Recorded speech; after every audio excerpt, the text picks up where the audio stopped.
Jettison is a verb and it means to throw overboard.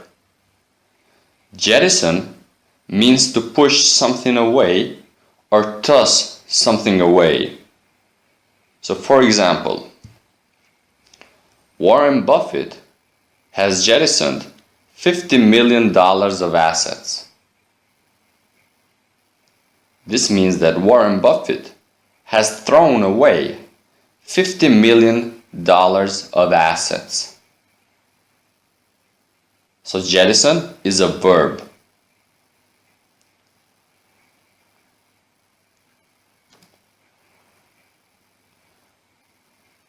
The word jettison dates from the 15th century in English. It is used figuratively as well as literally. So you can jettison a friendship or an attitude, same as you can jettison a ball. So jettison means to throw something away.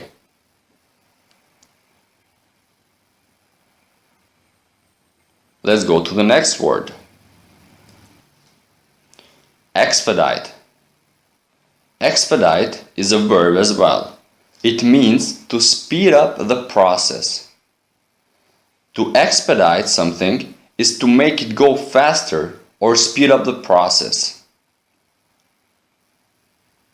If you want to expedite a process, that's a good thing because you are trying to save more time by doing the job faster.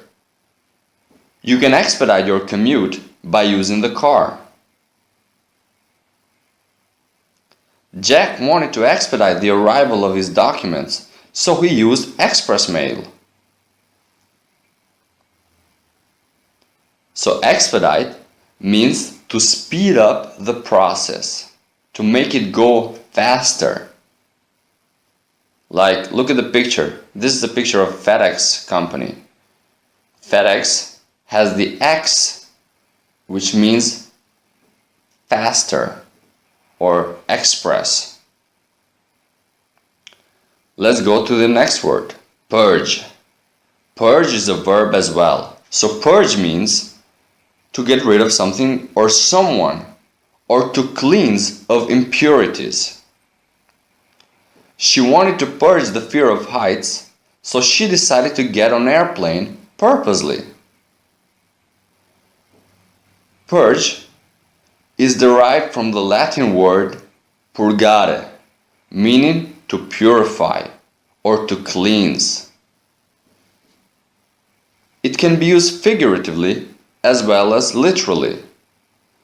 So you can purge a bad feeling, but you can also purge rotten vegetables.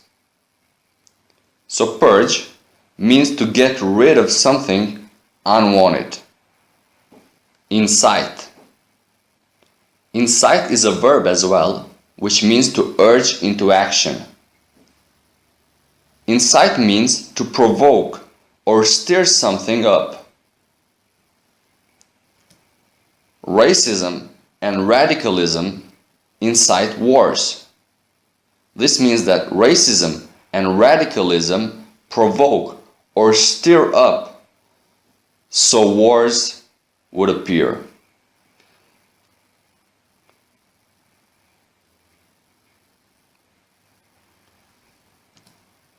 Incite comes from the Latin verb meaning to get into action. So when you make someone to do something, you incite them to do it. Incite is usually used in negative context. Remember that. Incite is usually used in negative context. So for example, government restrictions incited violent protests. Of course, this is a negative context. So incite means to jump into action after a provocation. Our next word is preclude. As you can see, most of our words in this lecture are verbs. Preclude means to make something impossible or eliminate. So it means to prevent something from happening. When something is precluded, it's impossible to happen. Let's take an example. If you don't enter the grassy area, you preclude the opportunity of a snake bite. The prefix pre means before, same as in prevent. So pre, before. Wherever you see the prefix pre, you must know that that word must have to do something with before. Let's take another example with preclude. If you don't swim in the ocean, you preclude the chances of being attacked by shark. So you think of it before it happens, and you decide not to enter the water in order to prevent a shark attack or preclude a shark attack. So pre means before. Preclude, make it impossible before it happens.